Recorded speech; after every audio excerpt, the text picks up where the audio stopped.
indallahi an taqulu ma la taf'alun. Amat besar kemurkaan Allah Subhanahu wa taala kepada golongan yang tidak melakukan apa yang dia kata. Bertemu lagi kita dalam rancangan Hello Malaysia bernama TV saluran 502. Hari ini kita akan bincangkan satu topik yang cukup menarik, iaitu hukum kafir dan dikafir. Dan seperti biasalah, kepada tuan-tuan saudara-saudari, bolehlah menghubungi kami di talian 03 2693 7008. Dan untuk membincangkan topik tersebut, kita datangkan khas ahli panel yang cukup arif lagi bijaksana, yang akan mendengar, membantu dan memahami perkara-perkara yang berkaitan tentang topik pada hari ini, hukum kafir dan dikafir. Dan kita akan berkenalan dengan ahli panel kita yang tidak asing lagi dalam Hello Malaysia. Kita akan berkenalan dengan Al-Fadhil Al-Ustaz Dr. Zamihan Mak Zain Al-Ghari, Pegawai Agama Kementerian Dalam Negeri. Assalamualaikum Ustaz. Waalaikumsalam warahmatullahi wabarakatuh. Ya, insyaAllah kita akan bongkar Ustaz tentang kafir dan dikafir ni. Dan kepada tuan-tuan saudara-saudari, kita akan sama-sama menikmati satu pakej yang telah disediakan oleh tim Hello Malaysia. Jom kita saksikan. Kafir mengkafirkan sesama umat Islam sebenarnya sudah lama berkumandang. Malah ia menjadi agenda bagi golongan tertentu ketika menyerang akibat perbezaan fahaman. Maka wujudlah perpecahan di kalangan umat Islam. Allah Subhanahu wa taala firman dalam surah Al-Maidah ayat 44. Maksudnya barang siapa yang tidak berhukum dengan apa-apa yang diturunkan Allah, maka itulah orang-orang kafir. Di situ pun ulama-ulama tafsir berbeda pendapat. Di antara tafsir Ibn Katsir daripada Ibnu Abbas radhiyallahu anhu, tafsir itu mengatakan mereka kufur nikmat, bukan kufur akidah. Cuma ada ulasan kemudian perincian-perincian, barang siapa yang memperolok-olokkan hukum Allah dengan kesedaran, maka dia kafir. Tapi ada juga tafsir lain mengatakan kebaliknya yang memperolok tanpa sedar, dia tidak kafir, dia fasik. Bukan sebarangan boleh melabel dan menghukum seseorang individu sebagai kafir. Orang yang dilantik secara resmi, dialah patut diberikan mandat untuk menghukum orang kafir, fasik, al-zalim. Orang biasa, Muslim biasa, cukuplah dengan berhati-hati dengan lisan mereka, sebab kita ada fatwa negara, kita ada fatwa negeri, kita ada majlis agama, dan mereka perlu takut kepada Allah apabila mengeluarkan sesuatu kenyataan. Kita kena ingat, penting sekali kepada ahli politik, didiklah rakyat tentang Islam. Saya nasihat kepada ahli politik, saya pohon kepada ahli politik, berjiwa besarlah, berjiwa lapang dadalah, jangan taksub tanpa sandaran, jangan fanatik tanpa sandaran. Pegang pada Quran dan Sunnah jelas. Macam mana Nabi SAW macam tarbiyah Nabi dengan orang yang boleh dikatakan kafir, Nabi tidak tuduh mereka kafir, tapi Nabi cuma tarbiyah. Ya, begitulah Ustaz pakej yang telah disediakan oleh penerbitan Hello Malaysia kita. Dan kita nak mulakan Ustaz tentang keadaan umat Islam pada hari ini. Kita melihat umat Islam berada pada keadaan yang kritikal. Jadi Ustaz, sebelum kita kritikal ni, di manakah keistimewaan kita umat Islam bersandarkan Al-Quran dan As-Sunnah? Bismillahirrahmanirrahim. Alhamdulillahirabbil alamin wa bihi nasta'in. Ya. Allahumma salli wa sallim wa barik ala sayyidil mursalin, nabiyina wa habibina wa syafi'ina Muhammad wa ala alihi wa sahbihi man sara ala nahjihi ila yaumiddin. Amma ba'd. Allahumma aftah bainana wa baina qaumina bil haqqi wa anta khairul fatihin. Ya Allah, bukakanlah pintu hati kami, bukakanlah pintu hati kaum bangsa Melayu kami dengan kebenaran. Dikaulah sebaik-baik pembuka pintu hati bagi manusia. Ya. Alhamdulillah, terima kasih diucapkan kepada sahabat saya di atas permulaan bicara sebentar tadi, merujuk kepada isu kafir dan dikafirkan. Persoalan awal yang kita nak selami bersama ialah berkaitan dengan sebelum kita memasuki keributan soal hukum kafir dan dikafirkan tu, kita perlu sedar bahawa kita umat Islam adalah umat yang terpilih, umat yang paling istimewa berbanding umat-umat yang lain. Hal ini jelas sebagaimana yang difirmankan oleh Allah Subhanahu Wa Taala di dalam kitab suci Al-Quran Al-Karim. difirmankan ba'da a'udzubillahi minasyaitonir rajim kuntum khaira ummatin ukhrijat lin-nasi ta'muruna bil ma'rufi wa tanhauna 'anil munkar wa tu'minuna billah ila al-akhir ayat. Maksudnya kamulah wahai umat Islam merupakan umat yang terbaik.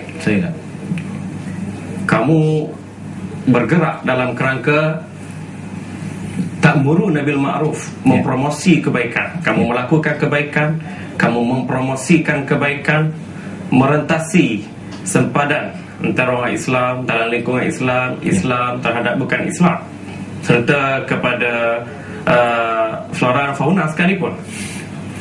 Watanhauna 'anil munkar, dan mencegah kemungkaran, kemaksiatan, kejahatan, kezaliman. Wa tu'minuna billah. Untuk kamu berada pada posisi umat terbaik adalah kamu beriman dengan Allah. Bila iman wujud di dataran hati, keimanan itu akan menggerakkan naluri diri untuk kita melakukan kebaikan tanpa mengharap apa-apa balasan, dan kita juga dalam masa yang sama diberi kekuatan oleh Allah untuk mencegah kejahatan, kemungkaran dan kezaliman. Jadi bila kita beriman pada Allah dan melakukan kebaikan, mencegah kemungkaran, itulah posisi umat terbaik yang digariskan melalui ayat ini. Dalam ayat lain disebutkan umat Islam sebagai ummatan wasata, wa kadzalika ja'alnakum ummatan wasata litakunu syuhada'a 'alan nas wa yakunu ar-rasulu 'alaikum syahida. Demikian kami jadikan umat Islam sebagai umat pertengahan di antara satu keadaan yang melampau dan satu keadaan yang terlalu sempit. Jadi umat pertengahan itu kedudukannya adalah jelas antara sesuatu yang kita kata terlalu ekstrim ataupun sesuatu yang bersifat terlalu sempit ataupun jumud. Jadi kedudukan ini menjadikan umat Islam itu sebagai satu umat yang istimewa. Selain daripada itu, baginda sallallahu alaihi wasallam jelas bersabda sebagai satu keistimewaan kepada kita. Baginda sallallahu alaihi wasallam bersabda, "Iftaraqatil yahud ala 71 firqah." Wa taftariqun nasara ala 72 firqah. Wa sataftariqu ummati ala 73 firqah. Kulluhum finnar illa firqatan wahidah. Qalu ma hiya ya Rasulullah? Faqala ma ana alaihi wa ashabi. Rawahu Tirmizi. Maksudnya Bani Israel akan berpecah kepada 71 puak. Golongan Kristian akan berpecah kepada 72 puak. Manakala umat Islam berpecah pada 73 puak. Semuanya masuk ke neraka, kecuali satu sahaja golongan yang selamat ke syurga. Salah seorang sahabat mencelah, siapakah golongan yang selamat itu, wahai Rasulullah? Baginda sallallahu alaihi wasallam menjawab, golongan yang selamat itu ialah golongan yang berpegang dengan sunnahku dan sunnah para khalifahku yang diberi petunjuk oleh Allah. Berdasarkan kepada keterangan hadis ini, jelas membuktikan kepada kita bahawa umat Islam, umat Nabi Muhammad yang beriman kepada risalahnya ini adalah umat yang paling istimewa. Jadi Ustaz, bila sebut keistimewaan umat Islam ni, kadang-kadang dia diuji Ustaz. Bila diuji susah, selalu ingat Tuhan. Tapi bila diuji dalam keadaan yang senang, selesa, kadang-kadang ada ketirisan dan culas dalam beribadat ni, bagaimana Ustaz? Ujian tu adalah lumrah kehidupan. Ia sepatut dilihat sebagai cabaran dalam kita mencapai sasaran kebahagiaan hidup di dunia dan akhirat. Allah SWT berfirman, ahasiban nasu an yutraku an yaqulu amanna wa hum la yuftanun. Apakah manusia itu mengira bahwasanya mereka sudah cukup beriman kepada Allah dalam keadaan mereka tidak diuji? Dan yang paling banyak diuji oleh Allah ialah para nabi, terutamanya para nabi, para rasul yang diberi gelaran ulul azmi minar rusul. Jadi kita melihat ujian ini bukan satu masalah, bukan satu bebanan, sebaliknya adalah satu ujian bagi menentukan kedudukan kita, posisi kita. Jikalau anda tidak mampu menghadapi ujian Piala FF Suzuki, anda mungkin tidak mampu dan tidak layak beraksi di Piala Asia. Jikalau anda gagal pada Piala Asia, anda tidak layak untuk ke Piala Dunia. Jadi kita diuji dalam pelbagai bentuk, dalam pelbagai kesanggupan untuk menghadapi ujian itu. Yang penting sekali bekalan keimanan, keilmuan, kekuatan itu yang menjadi penentu sama ada kita berjaya dengan ujian ataupun tewas di pintu ujian. Okey Ustaz, kita ada pemanggil untuk topik pada malam ni, hukum kafir dan dikafir, dan insyaAllah kita akan cuba melayan dan mendengar perkara yang berkaitan dengan tajuk pada malam ni. Assalamualaikum. Waalaikumsalam warahmatullahi wabarakatuh. Ya, silakan Tuan. Baik, saya mulakan dengan Bismillahirrahmanirrahim. Dan saya mulakan juga dengan selawat dan salam kepada Nabi Muhammad SAW, dan selawat dan salam kepada keluarganya Nabi Muhammad SAW. Allahumma salli ala Sayyidina Muhammad wa ala alihi Sayyidina Muhammad. Yang dimuliakan lagi dihormati Cik Muhammad Zuddin Zakaria, dan juga orang yang amat saya sanjungi dan saya amat hormati, iaitu Ustaz Dr. Zamihan Mazin Al-Ghari. Adakah amanat yang dicetuskan pada tahun 1981 oleh seorang pemimpin kanan parti yang menggunakan Islam terhadap parti pemerintah yang mendaulatkan Islam adalah akibat dari kepercayaan yang diterima pakai oleh sebahagian besar umat Islam, seperti mana begitu ramai para ustaz yang mengkafirkan Sayyidina Abu Talib.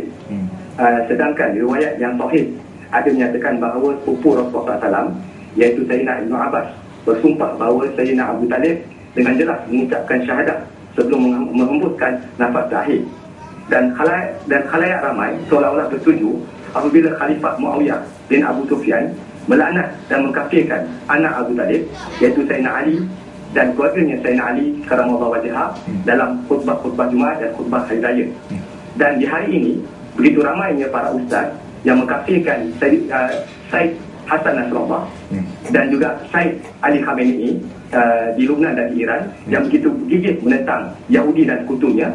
Dan para ustaz ini begitu memuja Taliban dan Al-Qaeda yang mengkafirkan dan membunuh puluhan ribu umat Islam di serata dunia. Mohon penjelasan daripada Ustaz yang amat saya hormati, dan terima kasih Indonesia. Terima kasih kepada saudara kita Tuan Zainal. Mohon pencerahan Ustaz. Maksudnya amanat, bukan amanat Zuhdi, amanat pemimpin kanan satu ketika. Komen Ustaz. Terima kasih kepada Encik Zaini tadi. Sebenarnya banyak elemen yang perlu dilihat dalam lontaran soalan yang disampaikan beliau. Saya cuba pergi ke satu persatu. Yang pertamanya berkait dengan amanat. Amanat pada tahun 1981. Saya sebenarnya dah baca amanat tu, dah baca berulang kali, sudah melihat, sudah meninjau dari aspek akidah, dari aspek syariah, dari aspek adab ataupun akhlak Islam ini. Saya dapati amanat itu adalah amanat yang biasa saja.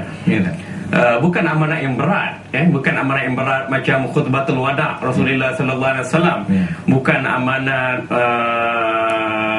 yang melibatkan majlis fatwa ataupun majlis agama Islam negeri.